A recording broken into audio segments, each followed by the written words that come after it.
Hello दोस्तों, स्वागत है हमारे नए वीडियो में। आज की वीडियो में हम लोग एक रोमांटिक ड्रामा मूवी को एक्सप्लेन करने वाले हैं। इस मूवी की शुरुआत में हम लोग एक आयरिस नाम की लड़की को देखते हैं, जिसे एक जोश नाम के लड़के से प्यार हो जाता है। जोश आयरिस के साथ कई बार घपाघप किया करता था। एक दिन जब वो अपने दोस्तों के पास आयरिस को मिलवाने के लिए लेकर जाता है, तब उसके दोस्त भी आयरिस को देखकर उसकी तरफ अट्रैक्ट हो जाते हैं और वो लोग भी अब आयरिस के साथ इंटीमेट होना चाहते हैं। लेकिन सबसे हैरानी की बात यह थी कि जोश को इस बात से कोई भी फर्क नहीं पड़ता है कि कोई भी आयरिस के साथ घपाघप कर सकता है। एक बार आयरिस जब जोश के दोस्त के साथ अकेली होती है, तब वो आयरिस को अपने पास बुलाता है और कहता है मेरे पास आ जाओ, क्योंकि तुम इसी काम के लिए यहाँ हो। इसके बाद वो आदमी आयरिस के साथ में क्या करता है, ये हम लोग इस वीडियो में आगे देखेंगे। तो चलिए इस मूवी को शुरू करते हैं। इस मूवी की शुरुआत एक सुपरमार्केट से होती है। यहाँ पर हम लोग एक आयरिस नाम की लड़की को देखते हैं। तभी एक जोश नाम का लड़का यहाँ आता है। जोश आयरिस को ही देखे जा रहा था। यहाँ आयरिस भी जोश को नोटिस करती है। इन दोनों की नजरें मिलती है और इन दोनों को पहली नजर में ही प्यार हो जाता है। अब ये लोग साथ में घूमते हैं। जोश आयरिस को अपने दोस्तों से मिलाने के लिए लेकर जाता है।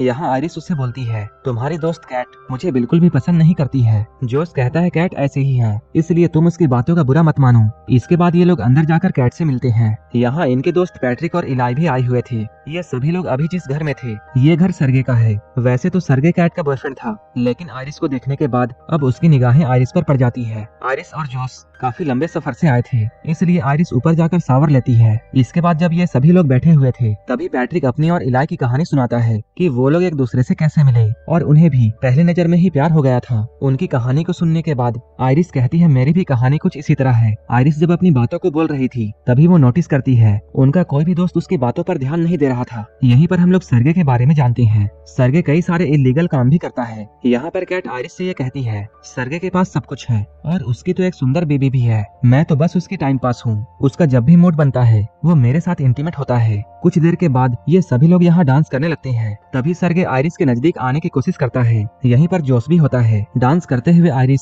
जोश को अपने तरफ खींचती है। यहाँ ये लोग साथ में काफी मस्ती करते हैं। रात में सोने से पहले ये लोग इंटीमेट होते हैं, लेकिन तभी आयरिस कुछ बोलने लगती है। जोश उसे कहता है सो जाओ। तभी आयरिस एकदम से ही सो जाती है। सुबह में ये लोग नदी के पास जाने वाले थे। जोश आयरिस से कहता है मेरा जाने का मन नहीं है, इसलिए तुम अकेली चली जाओ। जोश आयरिस की बातों को मानकर अकेली जाती है, लेकिन आयरिस के जाते ही जोश ने अपने फोन में वो एक पेन ड्राइव को कनेक्ट करता है। इधर बाहर आयरिस को अपने जेब में एक चाकू मिलता है। यहाँ पर पीछे सरगे भी होता है। सरगे आयरिस के साथ फ्लर्ट करने की कोशिश कर रहा था। सरगे को देखकर आयरिस कहती है मुझे अब वापस जाना चाहिए, लेकिन सरगे उससे कहता है तुम मेरे गेस्ट हाउस में आई हो, इसलिए तुम्हें थोड़ा टाइम मेरे साथ गुजारना चाहिए। सरगे यहाँ आयरिस को सन स्क्रीन देकर ये कहता है कि तुम मेरी पीठ पर इसे लगा दो। तभी वो आयरिस का हाथ पकड़ लेता है। सरगे कहता है मेरे पास कैट का परमिशन है और तुम तो यही करने के लिए हो। कुछ ही देर के बाद हम लोग आयरिस को देखते हैं, जो कि खून में पूरी तरह लथपथ थी। आयरिस कहती है मैंने उसे रोकने की कोशिश की, लेकिन वो नहीं रुका और वो मेरे साथ जबरदस्ती करने वाला था। वो मुझे गला घोंटकर मारना चाहता था, इसलिए मुझे उसे मारना पड़ा। ये सुनकर जोश आयरिस से कहता है सो जाओ। तभी आयरिस अचानक सो जाती है। यहीं पर हम लोग ये समझ पाते हैं आयरिस कोई इंसान नहीं बल्कि एक रोबोट है। अब इन लोगों ने आयरिस को बांध दिया। ये लोग आपस में ये बातें करते हैं हम लोग पुलिस को साफ साफ कह देंगे कि सरगे के साथ सारा कुछ इसने किया है। यहाँ पर जोश इलाई से कहता है तुम बाहर जाकर पुलिस को फोन करो और मैं आयरिस को लास्ट बार गुड बाय कहना चाहता हूँ। इसके बाद वो आयरिस को ऑन करता है। ऑन होते ही आयरिस पूछती है तुमने मुझे बांध कर क्या रखा है और मेरे साथ ये सब क्या हो रहा है। जोश यहाँ आयरिस को सब कुछ सच बताता है। वो कहता है तुम एक रोबोट हो और मैंने तुम्हें अपने लिए खरीदा था। तुम्हारी सारी की सारी फीलिंग्स बस प्रोग्रामिंग है। यहाँ पर जोश उसे अपने फोन से कंट्रोल करके उसे बताने की कोशिश करता है कि तुम सच में एक रोबोट हो, लेकिन आयरिस उसकी बातों पर विश्वास नहीं करती है। वो कहती है मुझे मेरी पूरी जिंदगी याद है। जोश कहता है वो सब भी आर्टिफिशियल झूठ है और न ही हम लोग किसी सुपरमार्केट में मिले थे, बल्कि तुम्हें तो मेरे घर में डिलीवर किया गया था। अब हम लोग उस वक्त को देखते हैं जब आयरिस जोश को दी जा रही थी। कंपनी वाले जोश से ये कहे थे कि ये रोबोट बिल्कुल सेफ है, ये कभी भी किसी इंसान या फिर किसी जानवर को हर्ट नहीं कर सकती है और न ही ये कभी आपसे झूठ बोलेगी। यहाँ तक कि आप इसे अपने तरीके से कस्टमाइज भी कर सकते हैं। आप इसके साथ जो भी कुछ करना चाहिए वो सब कुछ आप कर सकते हैं और जब भी आप इसे रिसेट करना चाहिए तब इसके कान के पीछे अपना थंब स्कैन कर देना होगा। इसके बाद जोश आयरिस के सामने बैठकर उसके अंदर लव वाला फीलिंग डेवलप करने लगता है, जिससे आयरिस को ऐसा लगता है जोश उसका बॉयफ्रेंड है और अब वो जोश को अपना सब कुछ मानती है। वो उसके साथ कई बार इंटीमेट भी होता है, लेकिन अब जोश ने आयरिस को सब कुछ बता दिया था। वो कहता है तुम्हारी सारी फीलिंग्स प्रोग्रामिंग है। ये सुनकर आयरिस रोने लगती है। आयरिस कहती है मैंने मान लिया कि मैं एक रोबोट हूँ, लेकिन फिर भी मैं तुमसे प्यार करती हूँ और मैं तुम्हारे साथ रहना चाहती हूँ। लेकिन तभी वहाँ पर कैट आती है। कैट जोश से कहती है इसे बंद करो, लेकिन जोश आयरिस को बंद करने के बजाय कैट से बातें करने लगता है। कैट कहती है ये हमारा प्लान नहीं था, तुमने उसे दोबारा ऑन क्यों किया? जोस कहता है मैं बस लास्ट बार उसे गुड बाय कहना चाहता था। यहीं पर हम लोग ये जानते हैं ये सारा का सारा कुछ जोस और कैट का प्लान था। इन दोनों ने मिलकर आयरिस के सेटिंग के साथ छेड़छाड़ की थी ताकि वो सरगे को मार दे। लेकिन इधर आयरिस पास में पड़े हुए चाकू की तरफ बढ़ती है। जब जोस उसे बंद करने के लिए उसके पास में आता है तब आयरिस उसे जोर से एक मुक्का मारती है। कैट ये सब देखते रह जाती है। इसके बाद आयरिस जोस का फोन लेकर यहाँ से निकल जाती है। अब जोस ये सारी बातें इलाई को बताता है। वो कहता है मैंने ही आयरिस के सेटिंग के साथ में छेड़छाड़ की थी ताकि वो सरगे को मार दे और उसका सारा का सारा पैसा हमारा हो जाए। इसके बाद ये लोग इस पैसे में एक हिस्सा इलाई को भी देने की बातें करते हैं। इलाई कहता है तब तो एक हिस्सा पैट्रिक का भी होना चाहिए। जोस कहते हैं पैट्रिक का कैसे? यहीं पर हम लोगों के सामने एक और बड़ा खुलासा होता है कि पैट्रिक भी एक रोबोट है। ये लोग बातें करते हुए पैसों का 3 हिस्से करने के लिए मान जाते हैं। लेकिन पुलिस के आने से पहले उन्हें आयरिस को ढूंढना था ताकि वो लोग उसकी सेटिंग्स को पहले की तरह कर दे और पुलिस को उन पर शक ना हो। इधर आयरिस जोस का फोन लेकर आई थी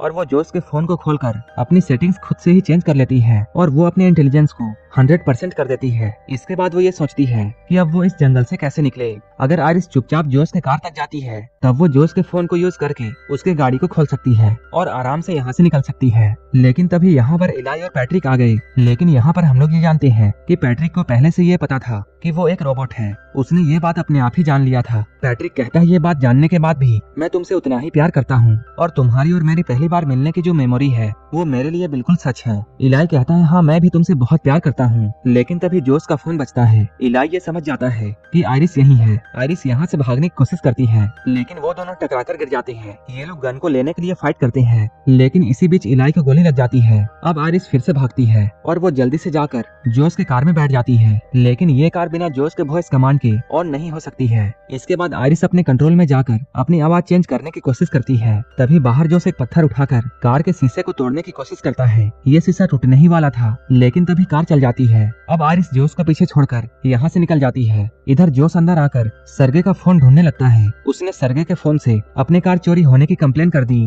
तभी कार साइड में लगकर अपने आप बंद हो जाती है और इसके दरवाजे भी अपने आप लॉक हो गए। इसके बाद जोस आयरिस को कॉल करता है। वो कहता है बेबी अभी भी कुछ भी नहीं बिगड़ा है, तुम मेरे पास आ जाओ और हम लोग मिलकर सब कुछ ठीक कर देंगे। हम लोग सारा का सारा ब्लेम पैट्रिक पर डाल देंगे कि उसने ये सब किया है। लेकिन आयरिस ने अपने इंटेलिजेंस को इतना बढ़ा दिया था कि वो जोस के झांसे में आने वाली नहीं थी। आयरिस कहती है तुमने मुझसे मर्डर करवाया है। इसके बाद आयरिस उससे ब्रेकअप कर लेती है। इसके बाद जोस पैट्रिक के पास में जाता है। वो इलाई के थंब प्रिंट से पैट्रिक को रिसेट करता है और वो पैट्रिक को अपने से कनेक्ट कर लेता है। अब पैट्रिक को इलाई के जगह में जोस दिख रहा था। इसके बाद जोस सेटिंग में जाकर पैट्रिक के अग्रेशन को 100% कर दिया और वो पैट्रिक को यह हुक्म देता है कि तुम जाकर आयरिस को ढूंढो। इधर आयरिस कार के शीशे को तोड़कर बाहर निकल रही थी लेकिन तभी यहाँ पुलिस आ जाती है। इसके बाद आयरिस जल्दी से अपनी लैंग्वेज चेंज करती है ताकि पुलिस वाला उसकी बातों को नहीं समझ पाए। उसने ऐसा इसलिए किया था क्योंकि आयरिस के साथ कुछ भी हो जाए वो झूठ नहीं बोल सकती थी। इसके बाद वो जर्मन लैंग्वेज में पुलिस को सब कुछ बताती है लेकिन इस पुलिस वाले को कुछ भी समझ में नहीं आता है। लेकिन वो पुलिस वाला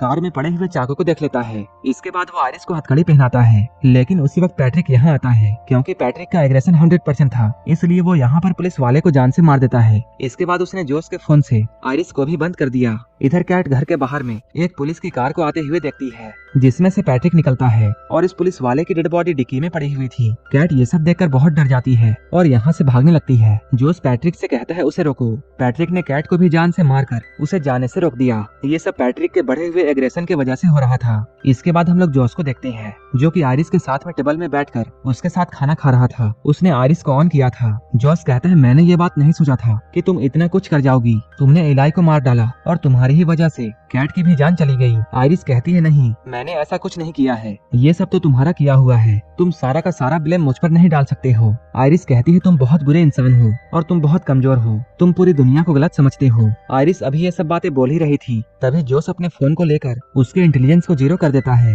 जोस कहता है तुम बोलती हो कि तुम्हें दर्द फील होता है तो आओ हम लोग टेस्ट करें। वो आयरिस के हाथ को जलते हुए कैंडल के ऊपर रखता है। उसी वक्त जोस के पास में आयरिस को बनाने हुए कंपनी से कॉल आता है। वो लोग यहाँ आ रहे थे। इधर आयरिस का हाथ जल चुका था। तब जोस ने कैंडल को बुझाकर उसके हाथ में गन थमा दी और वो आयरिस को ये ऑर्डर देता है कि तुम अपने आप को गोली मारो। इसके बाद आयरिस उसकी बातों को मानते हुए अपने आप को शूट कर लेती है। इधर कुछ ही देर के बाद आयरिस को लेने के लिए उसके कंपनी वाले आते हैं। यहाँ उन लोगों के सामने पैट्रिक एक पुलिस वाला बनता है जिस पुलिस वाले को उसने मार दिया था। वो लोग पैट्रिक को देखकर ये कहते हैं तुम्हें देखकर ऐसा लगता है कि तुम्हारा चेहरा काफी जाना पहचाना है, लेकिन इन लोगों को याद नहीं आ रहा था कि इन्होंने पैट्रिक को कहाँ देखा है। तभी एक आदमी कहता है, हमारा काम तो बस इस रोबोट को ले जाना है और बाकी का काम हमारे कंपनी वाले देख लेंगे। लेकिन आयरिस के साथ में जो भी कुछ हुआ था उन सभी की रिकॉर्डिंग आयरिस के मेमोरी में होती है और वो मेमोरी कार्ड उसके पेट के एरिया के पास में होती है, जो कि अभी भी बिल्कुल सेफ थी। जोस ये बात जानकर बिल्कुल डर जाता है। कंपनी वालों का भी ये अंदाजा था कि पक्का जोस ने ही आयरिस के साथ में गलत किया होगा और उसी ने इसके सेटिंग के साथ में छेड़छाड़ की है, क्योंकि उनका बनाया हुआ रोबोट इतना कुछ नहीं करता है। लेकिन तभी पैट्रिक इन लोगों के सामने आ जाता है। पैट्रिक इनमें से एक आदमी को मार देता है, लेकिन दूसरा आदमी पैट्रिक से बचकर भागता है। वहीं इधर अंदर इन लोगों के वैन में आयरिस रिबूट हो चुकी थी। इधर बाहर पैट्रिक ने उस लड़के को पकड़ लिया था, लेकिन आयरिस यहाँ आकर पैट्रिक को हर्ट नहीं कर पाती है, क्योंकि उसकी सेटिंग्स रिबूट हो चुकी थी। तभी आयरिस कहती है, पैट्रिक जोस तुमसे प्यार नहीं करता है, वो तो बस तुम्हारा इस्तेमाल कर रहा है। यहाँ पर आयरिस पैट्रिक के सामने वही लाइन्स बोलती है जो कि पैट्रिक ने इलाई को बोली थी। वो कहती है, याद करो तुम इलाई को प्यार करते हो, ना कि जोस को। आयरिस कहती है, पैट्रिक तुम जानते हो हम लोग झूठ नहीं बोल सकते हैं। आयरिस की सारी बातों को सुनकर पैट्रिक को इलाई याद आ जाता है। इसके बाद वो अपने आप को खत्म कर लेता है। इसके बाद आयरिस इस लड़के से एक हेल्प मांगती है। वहीं इधर अंदर हम लोग जोस को देखते हैं। यहाँ सारे के सारे पैसों को लेकर जोस यहाँ से भागने वाला था, लेकिन तभी उसे अपने दोस्तों की आवाजें आने लगती हैं। ये सभी आवाजें आयरिस निकाल रही थी, क्योंकि उस लड़के ने आयरिस के सेटिंग के साथ छेड़छाड़ करके उसे सभी चीजों का फुल एक्सेस दे दिया था। अब जोस का फोन भी आयरिस को रोक नहीं सकता है, लेकिन अभी भी आयरिस जोस को हर्ट नहीं कर सकती थी, क्योंकि वो उसे अभी भी प्यार करती है। इसी चीज का फायदा जोस उठाता है और वो आयरिस को बहुत मारता है। वो इस बार आयरिस के पेट में गोली मारेगा ताकि उसकी सारी की सारी मेमोरी चली जाए और वो हमेशा के लिए मर जाए। लेकिन अपने आप को बचाने के लिए आयरिस उस पर हमला कर देती है और इस हमले में जोस मारा जाता है। अब आयरिस अपने रोबोट होने के सच को एक्सेप्ट कर लेती है और